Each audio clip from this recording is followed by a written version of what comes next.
Whittled down to just a two-car portfolio, INFINITI, Nissan's luxury brand, is in what some might call a difficult position right now. The QX80 here is their flagship, a full-size three-row SUV with a powerful V6 engine, a lovely interior, and a strong knack for road tripping. But like other full-size luxury SUVs, there are some compromises.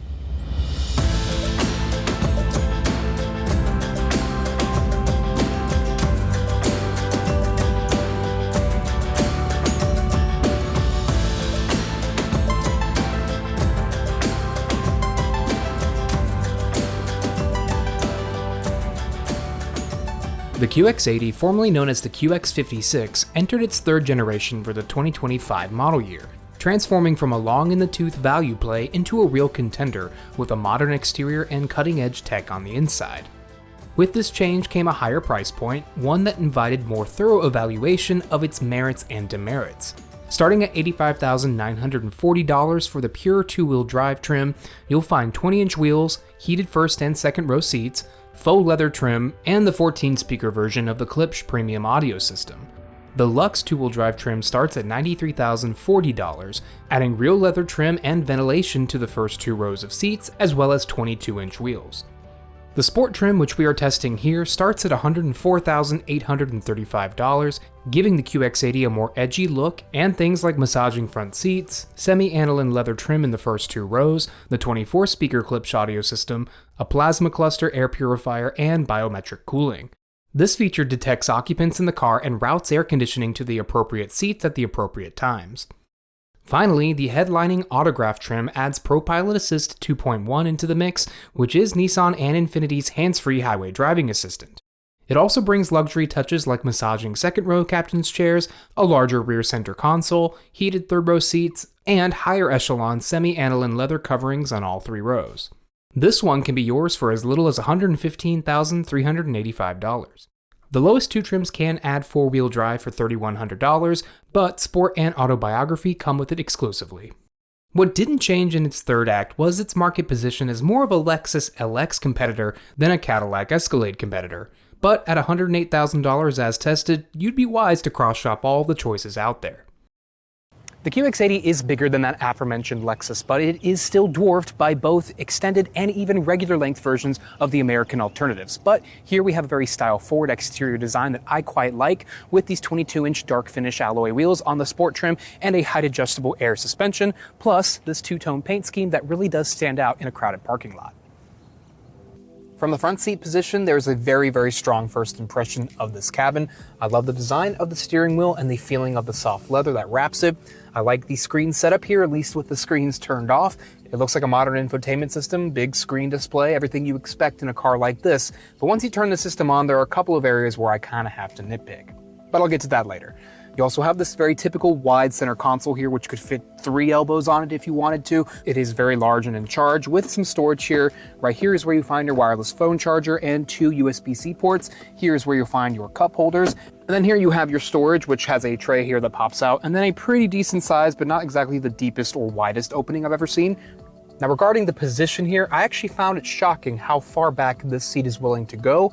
It's actually not willing to go back any further than where I have it right now, and I'm only 5'9", and this is where I like to sit when I drive, and I had a hard time believing that anybody taller than me could get comfortable, but my 6-foot-tall friend was able to get in here and find a comfortable position, so it does require a test drive, you getting inside, sitting in it, and deciding for yourself if it fits your needs.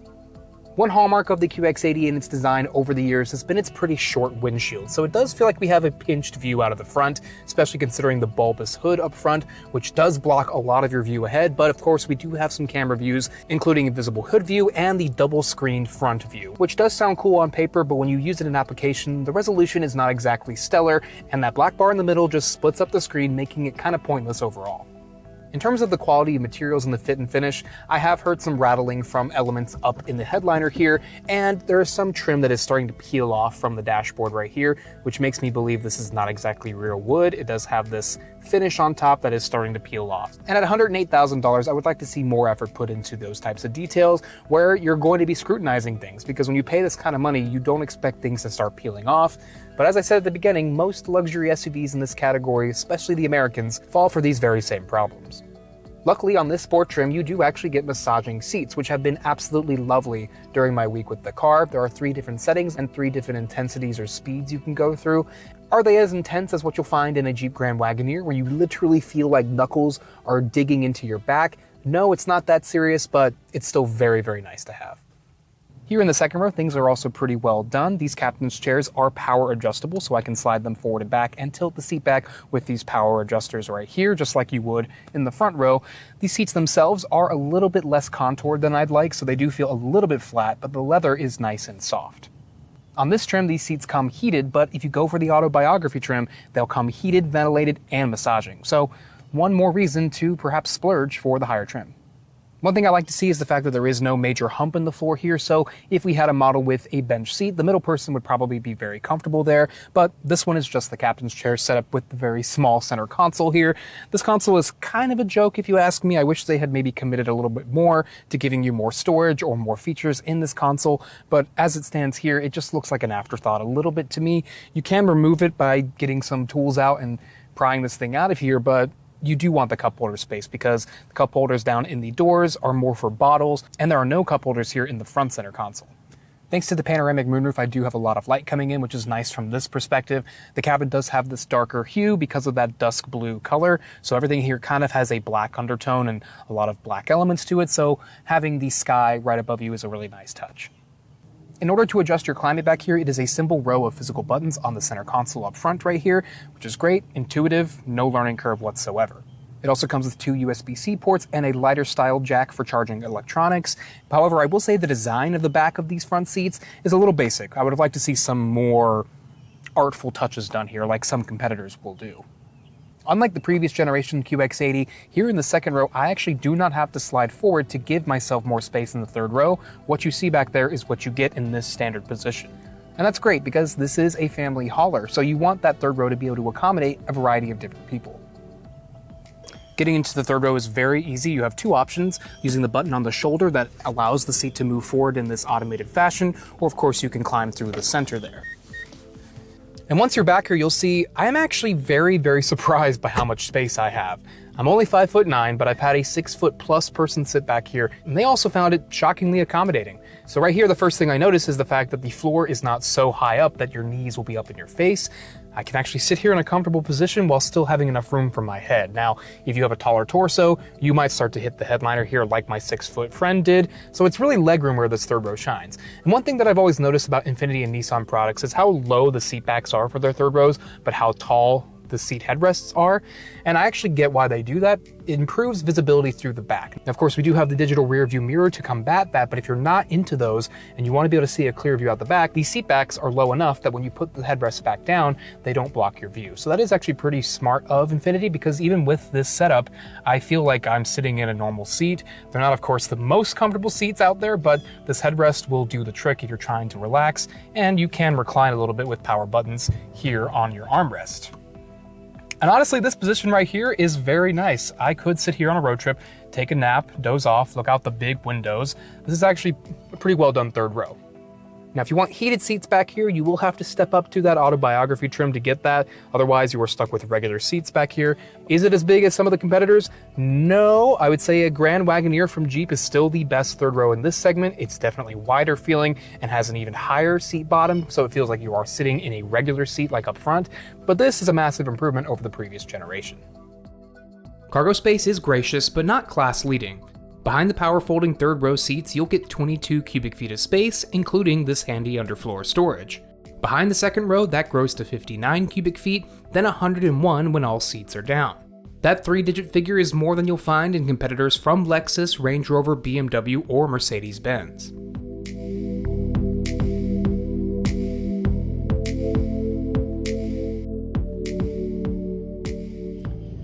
Powering this massive SUV is a familiar 3.5-liter twin-turbo V6, making 450 horsepower and 516 pound-feet of torque. Acceleration is smooth and authoritative, with the transmission, a 9-speed in this case, always seeming to be in the right gear at the right time. And this engine, though not a V8, does sound pretty good under duress. Now, coming back to a halt, that's somewhat of a different story. The brakes here, I would say, are pretty unresponsive, but they're also kind of firm. So going anything over 40 miles per hour, and you do kind of have to plan ahead for your stops. These brakes are not the most confidence-inspiring, especially considering how big of a car we're behind the wheel of. So that's one thing I would ask Infiniti to do here to improve this car, and I was surprised seeing that we're in the Sport model, that there are no improvements to the braking system here. Cabin noise is mostly hushed, especially out on the highway where you'll be doing long road trips, and around town it is pretty good too. The only place you're really hearing any noise is in the wind noise category, especially up above your head. This is a tall profile with some sharp body lines and of course a panoramic moonroof, so wind noise can be heard up there, but road noise is pretty much non-existent. It is very, very well isolated from the road. But the thing that's not isolated from the road is the suspension tuning. Now this is the Sport trim, so you'd think maybe this has a sportier tune to its suspension, but no, we actually have the exact same setup here as we do in an autobiography, which means we actually have a height adjustable air suspension and then regular independent suspensions in the front and rear. Now the air suspension is nice because you can raise or lower it to be more aerodynamic or parking friendly, or you can have it higher up if you're going to be doing any off-roading or you just need more clearance. It'll automatically do that, but you can also just leave it in the lower setting. Unfortunately though, that air suspension does not protect you from harsh impacts, potholes, and driveways. So around town, driving the QX80 is somewhat of a chore. I would say, putting it nicely, the ride quality is sloppy. That does change though once you get out on the highway where the roads are longer, the opportunities to actually hit potholes are less frequent, and the roads are just generally smoother. Out on the highway, this car feels right at home. But honestly, if you don't find that you'll be taking many road trips in this thing, I would actually go with something entirely different, because the ride quality here, especially if you have young kids or even babies in the backseat, is a little too brutal for those types of people. And even me at 29 years old finds this suspension to be a little too rough for how much I'm paying for this car. And here in this model, we do have the 24 speaker Klipsch audio system, which does have headrest speakers here in the front seats, but those speakers are really only meant for projecting map directions and phone calls to the appropriate head sitting next to them. You really can't adjust how much music and audio is coming out of them otherwise, which is something you can do on the much, much cheaper Nissan Kicks, but that is a Bose system. Perhaps Klipsch did not have that feature for these headrests, but honestly, you don't really hear music coming out of them, so it's not exactly that same experience you get from the Kicks. It should come as no surprise that visibility out of the QX80 is pretty phenomenal. Because we're in a gigantic box with big glass windows, you really don't feel like you're missing any particular view. The only section that's a little difficult to look out of is your left side shoulder, because this B-pillar right here is pretty massive. So if there's something right here next to you, perhaps somebody on a bike or a motorcycle, you might miss them because this B-pillar is so big. Now, fuel economy is something you probably don't care too much about if you're buying a car like this, but here are the ratings on your screen right now. What I've been seeing around town in Atlanta, Georgia, has been in the 10 to 15 miles per gallon range. So just because we don't have a V8 anymore doesn't mean we are saving money at the pump, because this has a 21-gallon fuel tank, give or take, and filling it up with premium gas, as recommended, at around $3.49 a gallon means you're going to be paying at least $75 every time you fill this up. You'll go over 400 miles between those fill-ups, but they will be expensive fill-ups. And on this trim, we only have Infiniti's Pro Pilot Assist 1.1. That is their hands-on system. It is adaptive cruise control and lane centering, but you cannot take your hands off the wheel. That is exclusive to the autobiography trim, which is funny because you can get that same feature on a $45,000 to $48,000 Nissan Rogue. I'd like to see that standard on something that's $108,000, but I'm not a product planner. And that Pro Pilot Assist 1.1 system is not the best out there, especially if you leave its lane centering on. It's one of those systems where you find yourself fighting it more than being benefited from it. So if you are someone who scrutinizes good lane keeping, good lane changing, and all that stuff, this system might not be the one for you. This one actually doesn't even do assisted lane changes. You will have to do all that yourself, which I get it. Everyone's been used to doing that for years and years and years. But when you have a $108,000 car that theoretically can do a lot of that for you, I would expect it to do it pretty darn well for the amount of money I'm spending, and here I do think the system falls short. There are times where you'll be going down a curved highway and the car will purposefully oversteer you into an inside lane, then start yelling at you for doing it even though the car did it. So it's a little frustrating at times. I do hope Nissan and Infiniti take time to smooth out the system a little bit more, especially considering that 2.1 system is based off of this system, and if I'm a little concerned about the hands-on one, I wouldn't fully trust the hands-off version. Back at the first drive event for this car in Napa Valley a few years ago, Infiniti wanted us to push it hard in the corners of the drive route they gave us. They said this was engineered with some help from the GTR engineers, and therefore they wanted people to really push it and see how it handles. And I just took this one to the mountains of North Carolina with very similar roads to see if that holds up. And while I wouldn't say this is a car you should push because, again, you just can't overcome the kind of weight we're working with here, it is still much more dynamic than I was expecting. Steering feel is very well balanced. It's not too light. You can definitely get a good feeling of where you're turning the car at all times. It does have a really good on-center feel on the highway too, unless of course the ProPilot Assist starts ping-ponging just a bit, which it tends to do sometimes. But yeah, overall, you can have some fun with this thing, but you have to remember what you're behind the wheel of, and it's not a sports car. It's definitely not a GTR. The one big problem that SUVs like the QX80 face today is the fact that there are more fuel efficient and more well-rounded SUVs for multiple tens of grands less than you'll pay for this QX80. So you have to ask yourself, how much of the capability from this engine do you really need? And do you really need something quite this big on the outside? Because driving this around town, it can be tricky at times, and this certainly isn't the biggest SUV made today, but it's up there. So do you need something with this footprint? You gotta ask yourself that. Do you need to tow a lot? That could be important to you, and this will definitely do that more than your typical Toyota Grand Highlander. And are you okay with the more truck-like ride quality that simply cannot match the more car-like smoothness you'll find in smaller 3-row luxury crossovers? Once that becomes clear to you, the decision gets a lot easier. So you've got the money to spend on a full-size 3-row SUV like the QX80 here. Well, I think it makes a pretty strong case for its consideration, but if it were my money, I'd skip the sport trim and go all the way up to Autobiography, where you can get a similar two-tone paint treatment and similar dark finish wheels, more interior color choices, and more advanced features for not much more money, all things considered. And all those extra creature comforts might make this car's around-town ride quality a little more forgivable.